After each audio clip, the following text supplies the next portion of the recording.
As you can see, there is significantly more open landscaped space on the proposed plan when compared to the existing plan. There is noticeably less impervious area, including less building area and less pavement. The development footprint has actually decreased as we've moved the setback line in this area from 35 feet on this plan back an additional 5 feet to 40 feet on this area, which has decreased the development footprint of 8.2 acres on the approved plan to 8.1 acres on the proposed plan. As I also mentioned, the stormwater system is virtually unchanged. Statistically, the comparison is as follows. The number of units has increased from 90 to 99, an increase of 10%. The number of bedrooms has decreased from 191 to 123, a decrease of 36% in the number of bedrooms. The square footage of the building, the total area of building, has decreased from 134,000 square feet to 91,000 square feet, a decrease of 32%. The height has decreased from 4 stories, which this building is, to 3 stories. The height in feet has decreased from 52 feet in the approved plan to 39.5 feet in the proposed plan, a decrease of 24% in height. It's also noteworthy that the townhouses, which are immediately adjacent to the street, are 33 feet high, but within about 23 feet of Ocean Street, whereas this building is set back, as I mentioned, 180 feet. So in combination with being behind the retail, being set back that considerable distance, and landscaping in these areas, it's obvious that the visibility of the building is dramatically decreased in the proposed plan from the approved plan. The distance from the street, as I mentioned, 23.5 feet in the approved plan to 180 feet, has decreased by over 650%.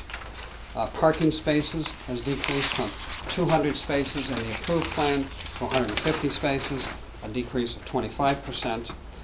The development area, as I mentioned, decreased from 8.2 to 8.1, which means the upland conservation area increased from 8.7 to 8.8 acres.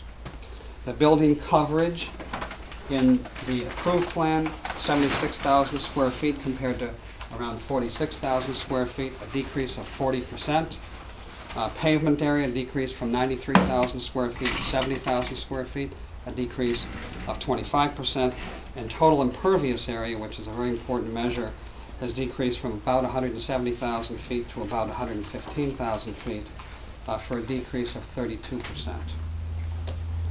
The total open space in the proposed plan has increased by a full 1.25 acres.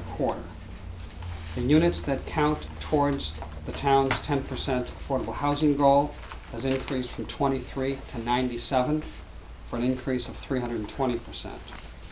With regard to traffic, average daily trips have decreased from 586 on a weekday to 358 with the proposed plan, a decrease of 228 trips per day, or a decrease of 39%. Saturday trips decreased by 246 daily trips, a decrease of 48%. Weekday morning peak hour decreased from 47 trips to 28 trips, a decrease of 19 or 40%. And weekday afternoon peak hour trips have decreased from 55 to just 32, a decrease of 23 or a decrease of 42%. With regard to sewer and water, both of those have decreased by 36%. Sewer from 21,000 gallons per day to around 13.5, and water from 23.1 to about 15,000 gallons per day. So while the configuration within the development footprint has changed, the development footprint itself is virtually unchanged, with the exception of it getting a little bit smaller. So clearly the change is insignificant from that regard. And while it's obvious that there is change within the development footprint, it's equally obvious that virtually every impact of the development has substantially decreased from the impact in the approved